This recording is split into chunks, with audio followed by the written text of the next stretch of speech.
方，任风呼啸，对峙过命运惊涛。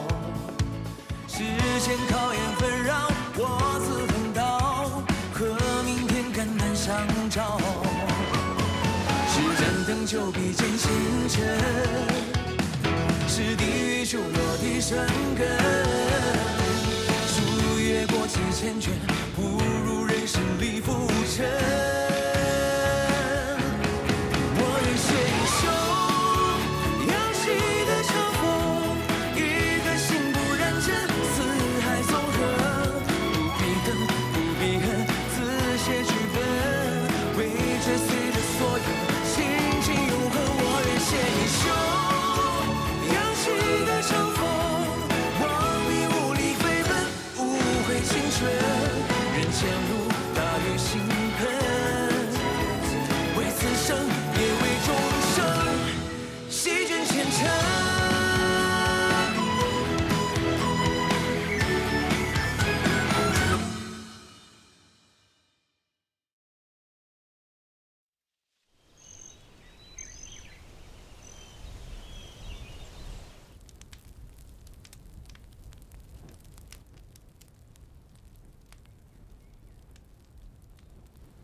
你盯着我干什么？又在打什么歪主意啊？我想过了，宋一梦，我喜欢你。你说什么？我说我喜欢你，所以我要得到你的原谅，然后跟你成亲。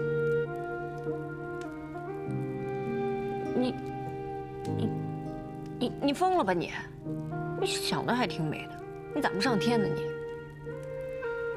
你先听我把话说完嘛。一开始的时候，我的确对你有所忌惮，甚至还想过要杀了你。但随着和你相处之后，一切都已经改变了。什么变不变的？容我提醒你一句啊，你不杀我，是因为你杀不了我。 是，我是杀不了你，但是因为上元灯节那一次，我就对你动心了。在那之后，我就再也没有起过杀心。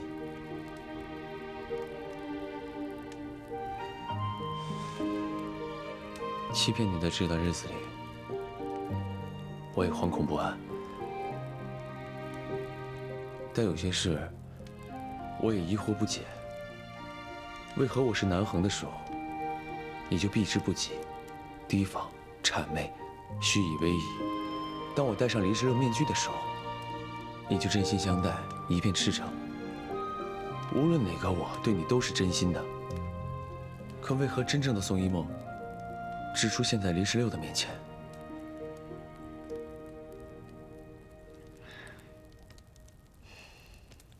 所以呢？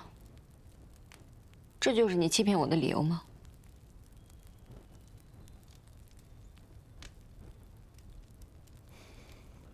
我的确骗了你，但那是因为我害怕。我怕谎言一旦被戳穿，就再也见不到真实的你。而且我也很自私，因为我眷恋被你信赖的感觉，舍不得从这场梦当中醒过来。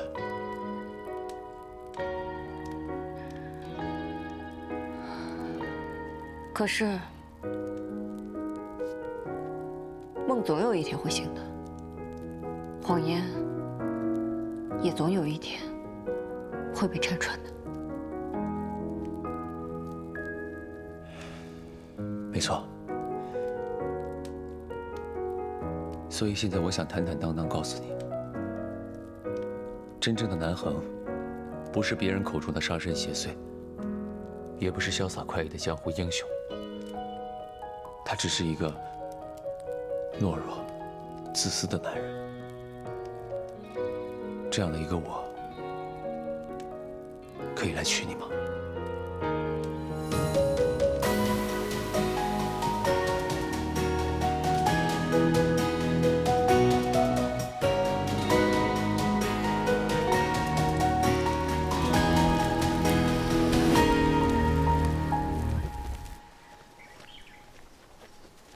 殿下，你到底在哪儿啊？不会有什么危险吧？一定要保平安，殿下。富贵大人，里面有具尸体。这儿，这里面。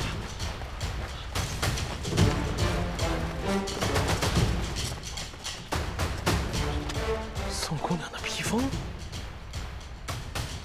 富贵大人，富贵大人，我在悬崖上发现崖边有打斗过的痕迹。走。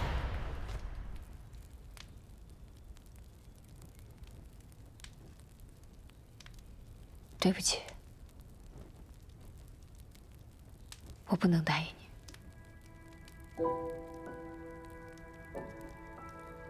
你到底在顾虑什么呢？南恒，我问你，当年你离开冷宫，前往边关的时候，你在想什么？我只是不想死在冷宫里，我想为自己杀出一条活路来。没错，你做到了，你立下了军功，渐渐的，也拥有了自己的实力。但是当你回京之时，你突然发现，边关10余载征战，竟然变得毫无价值。不管你立下多少汗马功劳，储君之位，都只会是难瑞的。而你的结局呢？要重新回到深宫当中，一生不得自由。那个时候，你又在想什么？如果大侠你经历过费尽心思想要爬到顶峰，却怎么也爬不上去的时候，那会儿你就应该能明白，其实，在山底下看看风景也挺好的。你是想说，有些事再怎么努力，也改变不了？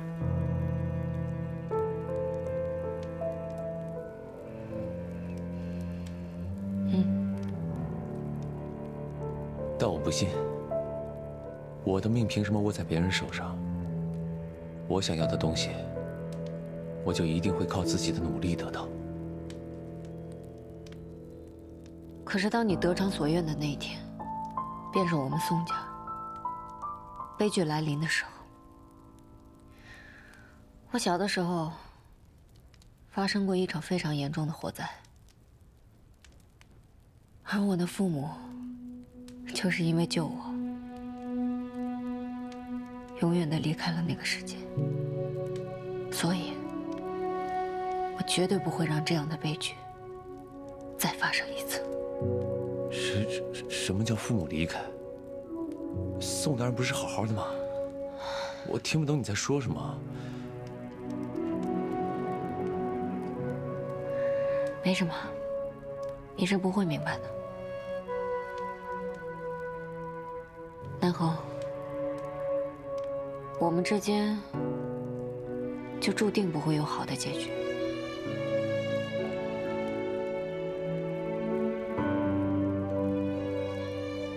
既然不会有好的结果，那不如就永远都不要开始。所以，这就是你拒绝我的理由。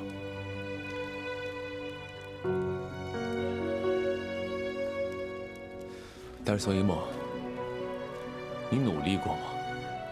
明明一切都没有开始，为什么说注定没有好结果？如果是我不好，我可以改，我也可以给你保证，以后用真实的样子面对你，我也会照拂宋家。但你为什么要用一个莫须有的理由来拒绝我呢？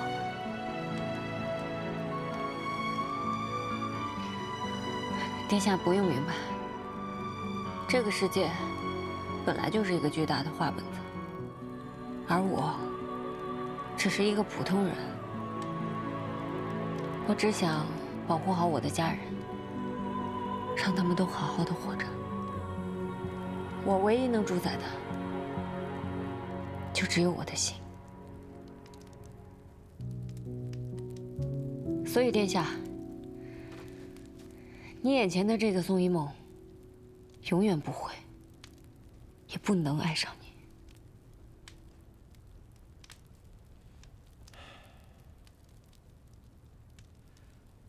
那我问你，你那么怕死，那么怕疼，左爷为什么不顾一切来救我？宋一梦，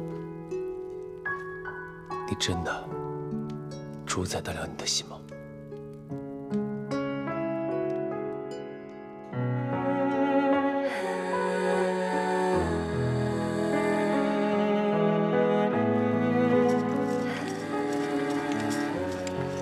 将军，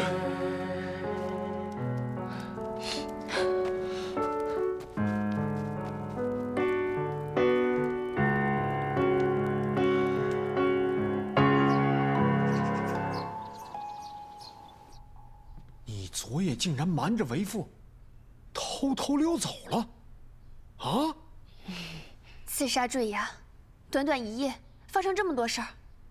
宋大人，宋二姑娘，昨夜我们2人被近100名刺客所追杀，我们退无可退，逃到悬崖边上，最后选择跳崖，才侥幸逃生。你看，我这还挨了一刀呢。天子脚下，竟有人如此猖狂！你给我闭嘴！连七皇子都敢伤！幸好戚殿下及时赶到，否则长姐恐怕已经……没那么严重，爹，没那么严重。都这样了还不严重啊？宋大人说的是，那些人个个武功高强，出手狠辣，别说他了，就连我一个征战沙场多年的人，都险些丧命呢。大哥，你完没完？少在这危言耸听啊！啊？什么意思？爹，别听他的，哪有他说的那么严重啊？要真那么严重，我哪还有命回得来呢？你们想想，即便如此，也定是惊险非常，否则七皇子武功这么高，怎么也会弄得一身伤。平儿说的有道理。你不许再南下了啊！老老实实待在京城。哎呀，爹，你别听风就是雨。宋大人想得周全，不过歹人这一次未能得逞，他肯定会再找机会痛下杀手。只是不知道他会用什么计谋呢？缢杀、放冷箭，还是说下毒？够！墨儿，文头起见，从今日起，你就待在宋府，不许出门啊！爹，这事儿不至于。爹说的对，此事万不可大意。光不出门还是不够。宋大人，你想，他连你们宋府的马夫都能收买，那保不齐这宋府当中就有他们安插的眼线。快，来人！府上增加护卫，全天候盯着来一句。是。梦儿啊，从今天开始，你就待在房间，不许踏出房间一步。啊！爹呀，我怎么能不出门呢？真没那么严重，你别听他的，这是还请戚殿至于下尽快找到真凶，让宋府早日安宁。当然，我定义不容辞。不过宋二姑娘、宋大人，今后你们2人出门，那也是要多加小心。是。这里到底是他家还是我家呀？为什么你们都信他呢？听话啊！虚张声势，小题大做，我看你就没安好心。你宋一梦，别再跟着我了啊！你走错方向了。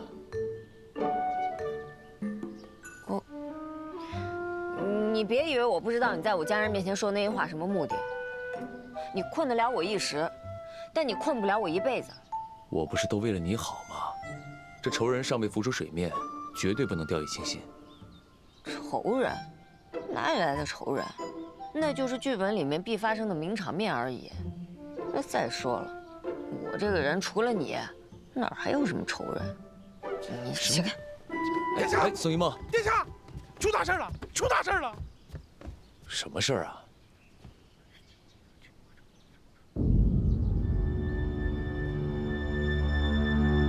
这将军究竟是去哪儿了呀？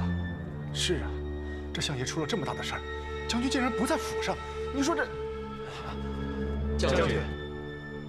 将军，您可算是回来了。将军，相爷一事还得您拿个主意啊。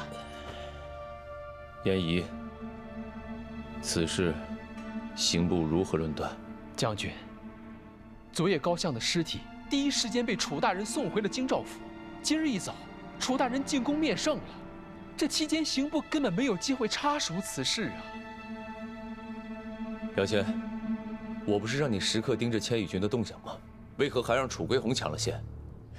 殿下，不，将军，下官按照您的吩咐，兢兢业业，奉命为谨。说重点。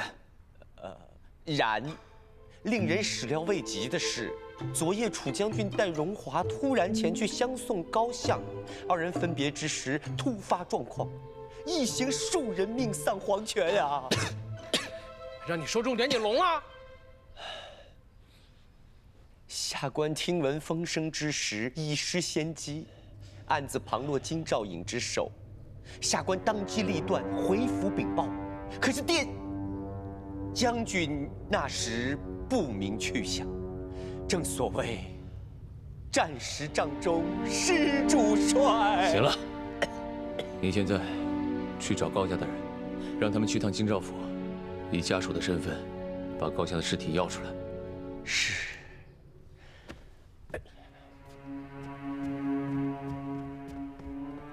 将军，楚归鸿此事的行径颇为蹊跷，又是相送高相，又是进宫面圣，恐其有所图谋，会对将军不利呀。将军，不如我们先发制人，利用相爷身死一事，重击楚归鸿。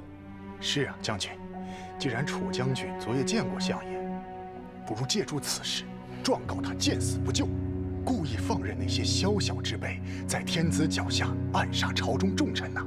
若是能借此定千羽君防卫不力之罪，那相爷之死反倒是成了我们的助力啊！言之有理啊。对。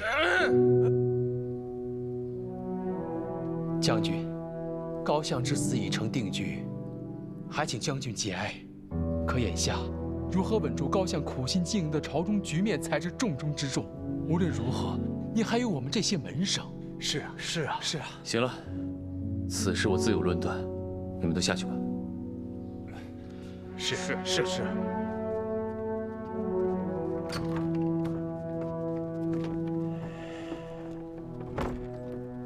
真是人走茶凉啊！高相在的时候，这些人一个个的鞍前马后，唯命是从。现在呢，人走了不到12个时辰，竟换了一副嘴脸。生死大事，怎能拿来为权斗做文章啊？这太正常了，权斗之中能有几分真心？对了，黑衣人查的怎么样了？还有那个山洞的机关是谁放的？有线索了吗？那个黑衣人的事情呢，我们还在查，但是山洞里的那些兵器和绳结是之前你让放在那儿的。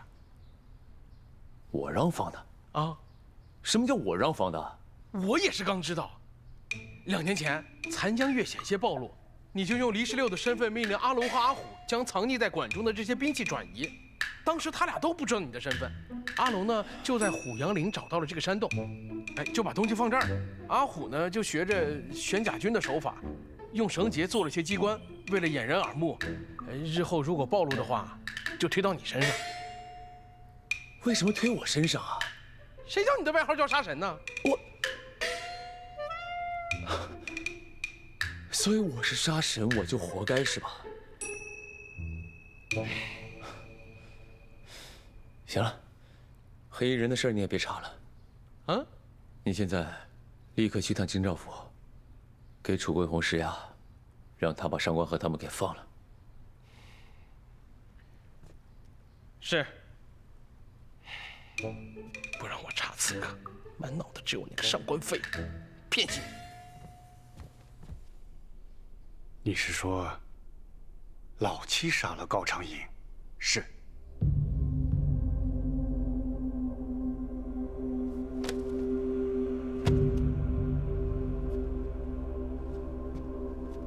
臣怀疑，七殿下因着江南一案，与高相心生局域，又担心来日高相将其在平戎之战中做手脚之事昭告天下，索性杀人灭口。臣恳请陛下重查平戎之战的真相。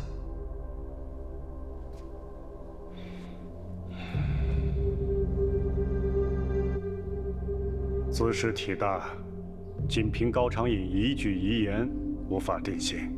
想要翻案重审整个平荣事件，尚需实证。眼下，你还是先查清高长颖究竟为何人所害。若真是老妻所为，朕自会做决断。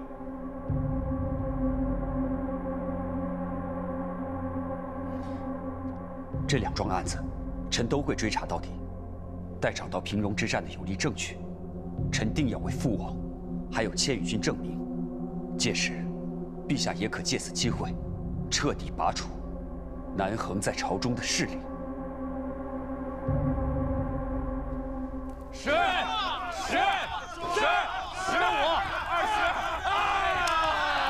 不算，重来！10、20！又赢了！将军，你们玩，累了。出狱之事都已安排妥当，上官白鹤等人随时都可以释放。你带人将他们送回残江月，我要你借此机会摸排残江月，查清每个夜游神的生平。将军此举是为何意啊？南横一手炮制了平荣之战的阴谋，可千羽军中有关那日我向他发信求援的记录，却被人尽数毁去。此事定然是他的人混入了千羽军中，动了手脚，而后便伪装成阵亡，就此逃遁。将军的意思是，逃遁之人很有可能就藏在残江月之中。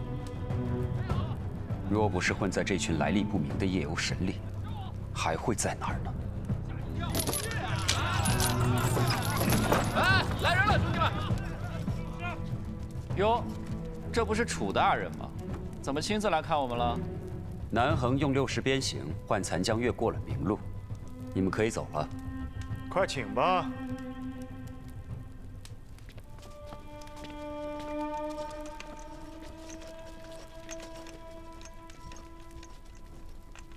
我的忠告，大侠不妨放在心上，信他，没好下场。上回的断头饭，没让大侠吃尽兴。几时大侠愿意弃暗投明了，楚某定备上好酒好菜恭候，届时再请大侠多啃几个蹄膀。断头饭无福消受，蹄膀我也吃腻了。不过，楚大人要是何时愿意放下恩怨，以和为贵的话，残江月的大门永远向你敞开。届时，我一定宰上一头好猪，好生招待。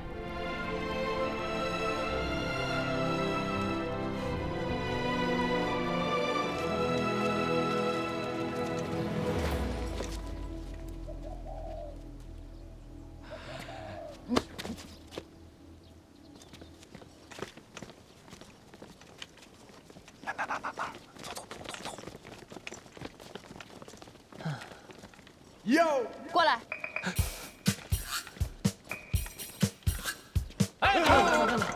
如果还是怀疑我有罪的话，其实可以把我带回牢里再审审，你再审审我啊！你神经病啊你！吓我一跳！你别放弃啊！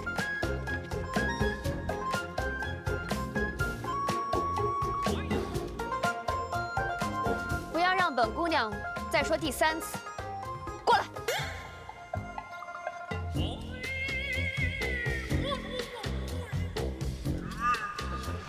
都站好了。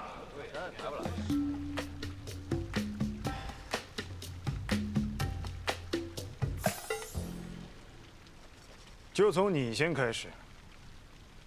姓名？栾二虎。年龄？20。哪人啊？骈州。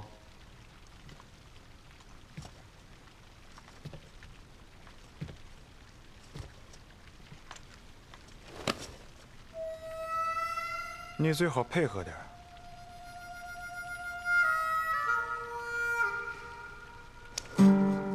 唇口方正，唇周无字，两耳肥大悬珠，眉骨突出，左侧眉尾略高于右侧眉尾半寸。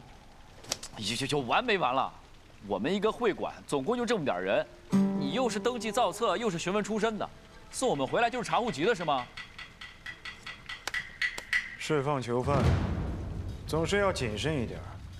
更何况，你们都是那南横的人，保不齐日后又要做什么见不得人的勾当。你，让让。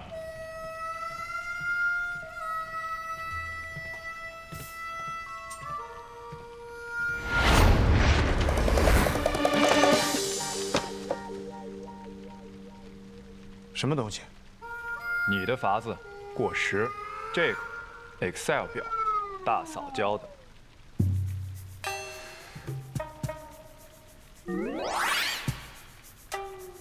用上10两金。你说什么？大嫂说了，这个叫知识产权。不买啊？那算了。记住。 你们诈了我10两金！哎呀，哎，疼！你这动来动去的，还怎么上药？不是你这什么药啊？你在害人还是救人啊？算你识货。这是上等的金创药，加上上等的烈酒以及上等的盐巴，正好配你这个下等之人。我怎么就成下等人了？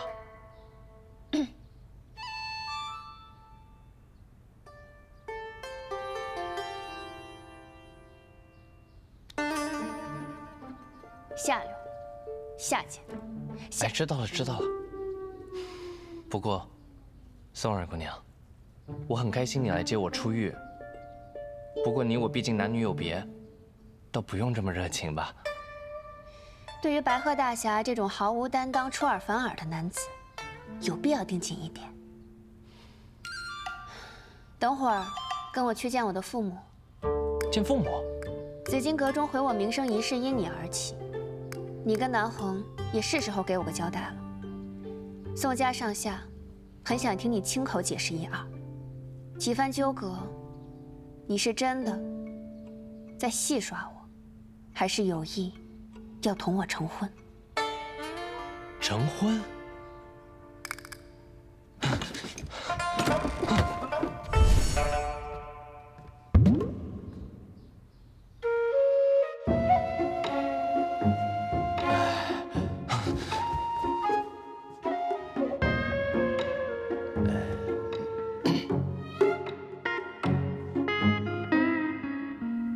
所以你怀疑要杀宋一梦的是高相？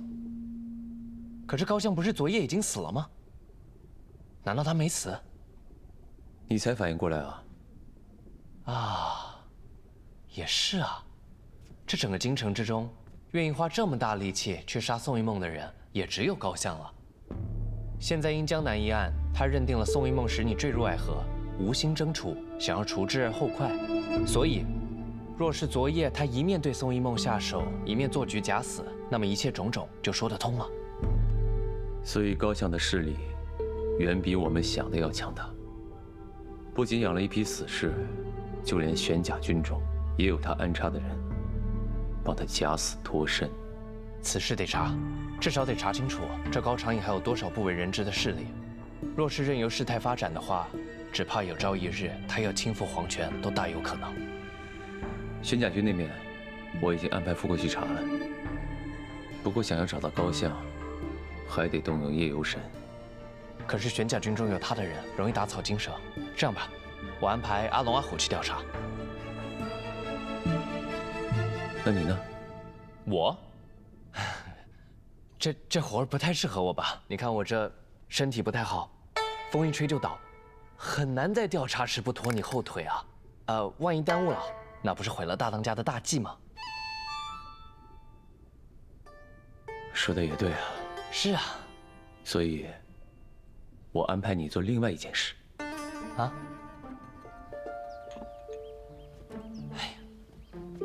只见了七殿下一面，就要同我回家商量婚事。怎么，七殿下是你爹呀？哎呀，都是文化人，这么说就不雅了。 婚姻大事，草率不得，暂且不谈。不过紫金阁那个事，那确实是在下的错啊，那不得亲自登门给二老解释一下才妥。哎，我看时间也不早了，要不咱现在就走？七殿下，是不是有差事，让你去我们家办？该不会是让你来盯梢我长姐吧？果然是京城第一才女。都说宋二姑娘冰雪聪明，什么事都瞒不过你这双绝美的双眼。所以，你愿不愿意帮在下这个小小的忙啊？说吧，七殿下威胁你什么了？一个人扫洒这偌大的残江月里外上下，否则就得办差。选择也不多。爱洁、好风雅，还懒，想不到你是这样的人啊！你误会我了。行，我可以带你来送。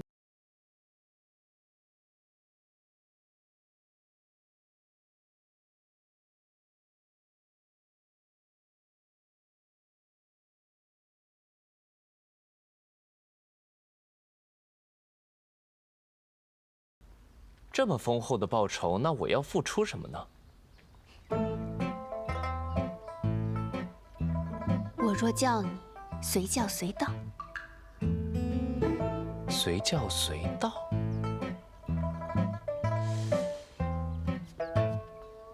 大侠可否再兼我这份差？我，还是算了吧。大侠在忧心什么？七殿下权势滔天的，万一他发现我在接一个私活，那我就……只要你不说，他肯定不知道。也是啊。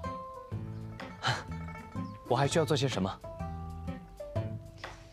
你只需要卖艺，不需要卖身。成就。姑娘，哎呀，打听到了。怎么说？昨夜除了您跟七殿下的事儿，京中还出现了一件大事儿，高相死了。方才七殿下匆忙出去，肯定就是为了这事儿。高相死了啊！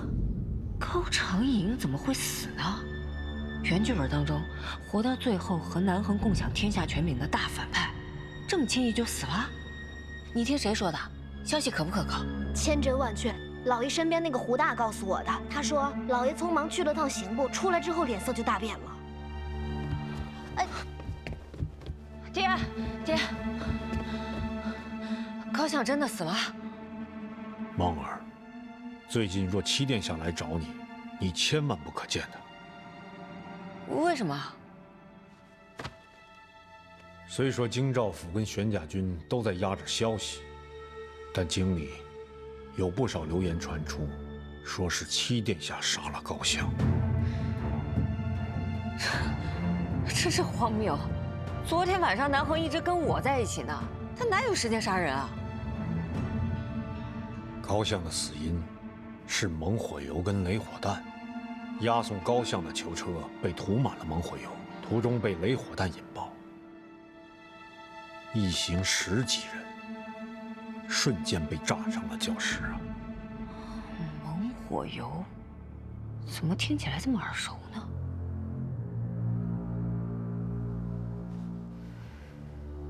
这是战报。去年边关之战，贺元曾与殿下约战幽城城外，那一战殿下大捷，而齐殿下烧毁对方粮仓使用的，恰恰就是猛火油。这不可能，南横不是那样的人，他也绝对不可能杀了高长颖。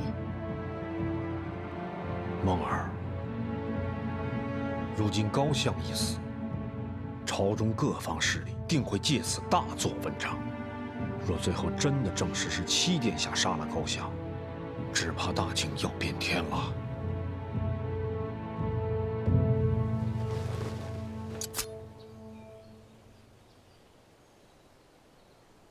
大嫂这一手插的稳准狠，一击毙命。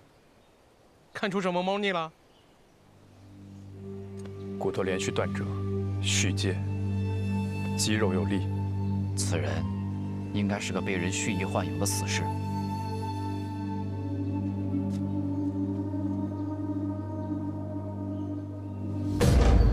又怎么了？这标记我认识。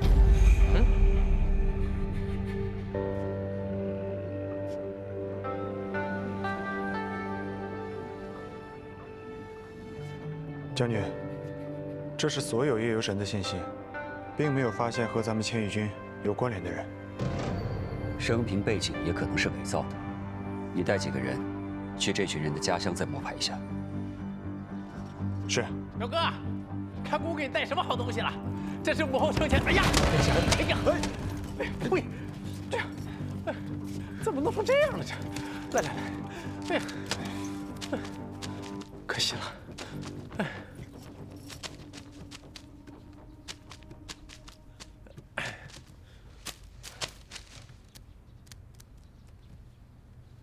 看什么呢？这是？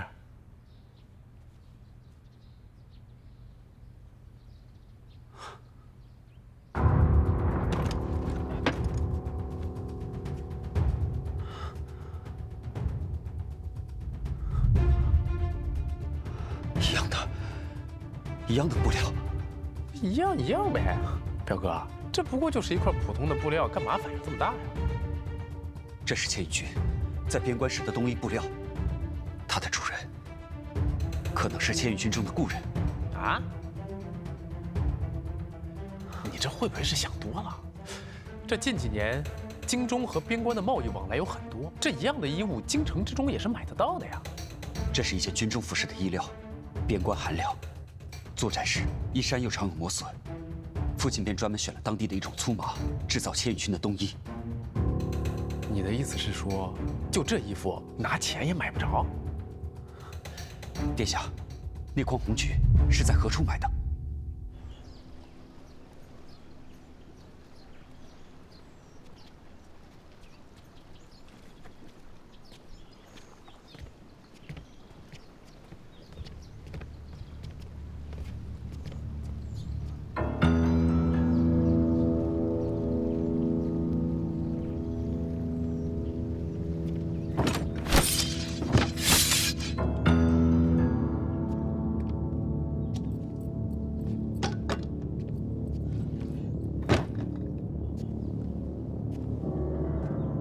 擅闯我寇邦地盘，两位是嫌命太长？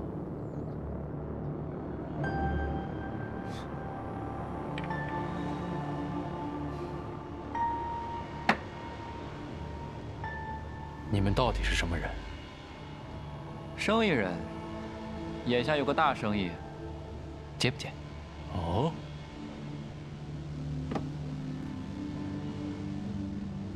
我这个人向来不会跟钱过不去，不知两位贵客要做何种大生意？杀人，我们要跟你们东家谈。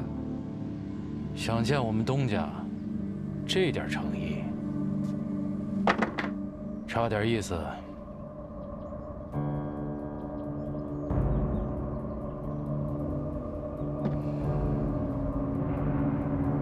那这些诚意呢？ 相信你们都能看得出来，这是权贵之间的流通之物。你要是识趣的话，就少废话，赶紧引荐。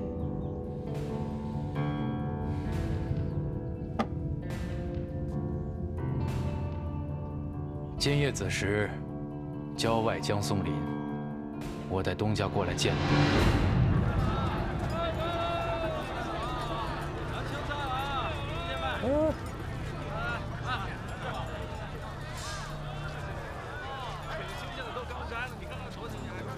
殿下怎么会来这种地方买红菊？哦，这不是每年冬日母后最爱吃这个冻城红菊吗？我想着这东西在京中也不常见，就让人私下学了学。怎么也没见卖红菊的人？吉祥就说是在南城集市买的，姑也不知道。哎，表哥，你看，来尝尝，尝尝。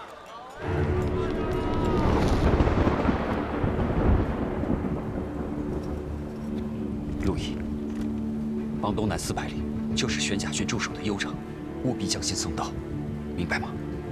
可是少将军，七殿下若愿意出兵，早就该来了，又怎么会现在这样？就当这封信是我最后一搏。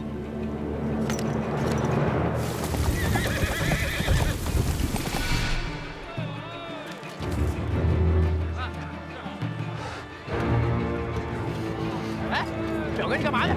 等等我！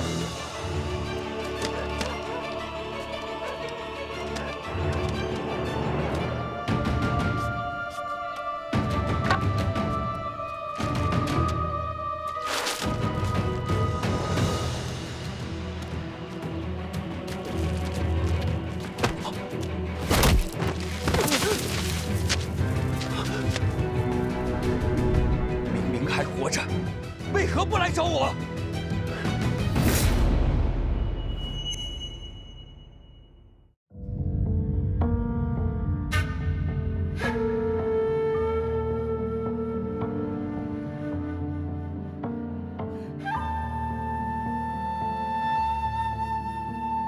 城市萦绕，多少凄冷迷雾。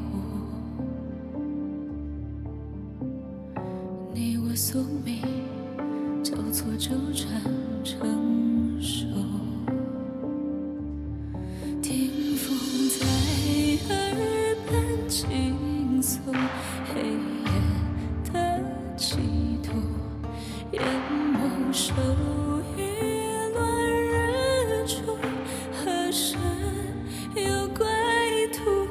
岁月放生放肆，风雨难复习，不如命运的阵阵痛针伏笔。幻化一瞬息，似梦若即若离，爱恨怎能藏匿？岁月放生放肆，风雨难复习，浮生步步为营，败坏已注定。若与天为敌，如何改写结局？尽在咫尺依然有你。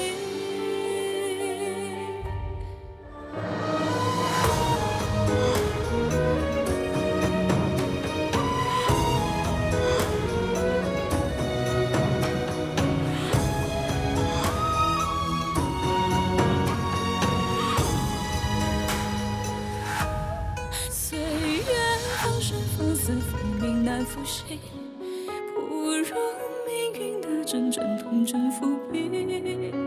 幻化一瞬息，似